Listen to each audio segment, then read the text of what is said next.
Digbe est aide-maçon.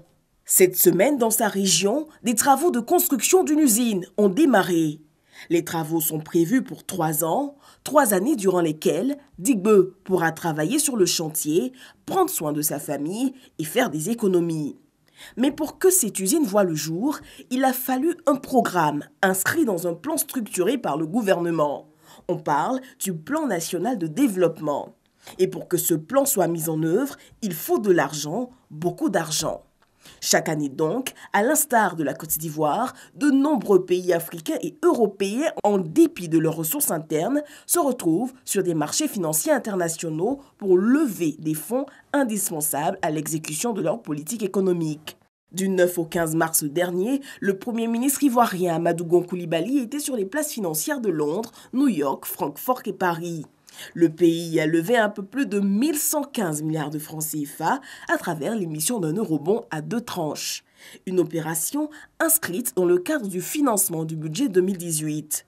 Tous les fonds levés permettront de financer les investissements prévus au budget et de stimuler la croissance à travers des créations d'usines comme celle dans laquelle travaillera Digbe ou toute autre infrastructure. Cette semaine, le chef du gouvernement refait sa valise. Amadou Gon Coulibaly part à Washington où il prendra part aux assises des institutions financières de Bretton Woods. Une sortie qui intervient au terme d'une mission des services du FMI en Côte d'Ivoire avec un rapport édifiant.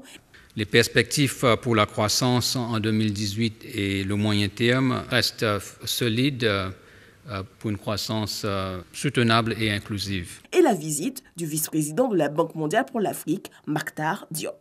Mieux, le 10 avril dernier, la Banque mondiale a accordé un prêt de 107 milliards de francs CFA, l'une des nombreuses retombées de la présence ivoirienne aux assemblées de 2017. Le prêt permettra d'accompagner la transformation de l'Anacard, un financement qui va créer de nouvelles opportunités de diversification et donner une plus grande impulsion à la production industrielle grâce à la transformation locale des produits de l'Anacard. 440 000 emplois pourraient être créés, dont au moins 60% destinés aux femmes. À Washington, le Premier ministre et ses experts partageront la position et la vision du pays sur les enjeux de l'économie mondiale, mais également sur l'économie nationale. Ils présenteront les besoins de financement du pays, histoire de mobiliser des ressources pour les programmes de développement à venir. Le gouvernement, il faut le souligner, s'est engagé dans son programme d'action prioritaire 2018 à faire que chaque Ivoirien jouisse pleinement des retombées de la santé économique du pays.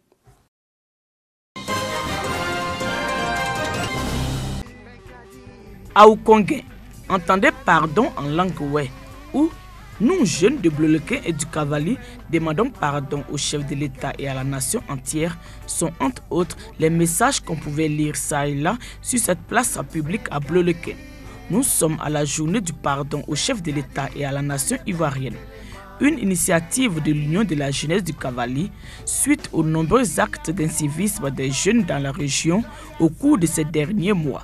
Surtout à Guiglo lors du conflit foncier de Gouindébé et à Bleulequin le 17 février dernier. Soutenus par la chefferie traditionnelle et l'ensemble des élus et des cadres, les jeunes de Guiglo, de Bleulequin, de Taï et de Toulepleu demandent pardon. Nous, jeunes du département de Bleulequin, sommes rendus coupables d'actes d'incivisme. Des actes qui bien évidemment ternissent l'image des jeunes de la région. Nous organisons cette cérémonie pour essuyer l'affront que nous avons fait à notre propre nation. Pardon au président, pardon à toutes les autorités venues servir dans notre région et écorchées par notre faute. Pardon au préfet de région, au corps préfectoral et aux autorités. Pardon à tous. La ministre Anne-Désirée Ouloto, fille de la région et patronne de cette cérémonie, rassure les jeunes. Le président de la République dirige la Côte d'Ivoire en bon père de famille. Il vous a déjà pardonné.